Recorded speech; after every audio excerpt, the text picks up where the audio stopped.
बाढी किन आयो यो अझै टुङ्गिएको छैन, तर क्षति भइसक्यो। सामान्य भाषामा भन्नुपर्दा माथि पहाडमा बरफ खस्यो, त्यसले खोला थुन्यो र थुनिएको पानी एकैचोटि फुट्यो। त्यही हो बाढी। तर प्रश्न हो, त्यो बरफ खस्ने ठाउँ कहाँ हो? चीनका अनुसार तिब्बततर्फ भएको हिम पहिरोका कारण यो बाढी आएको हो। तर नेपाली वैज्ञानिक मोहन बी चन्दका अनुसार हिम पहिरो नेपालकै भूभागबाट शुरू भई लेन्दे खोला थुनिदा बाढी आएको हो।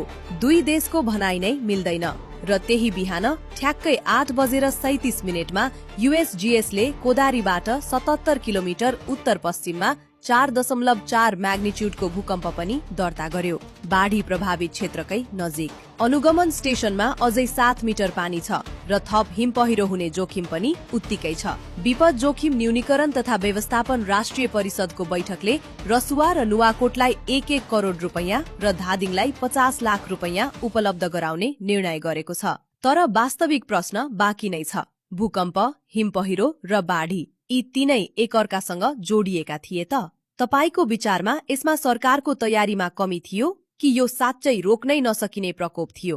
कमेन्टमा लेख्नुहोस्।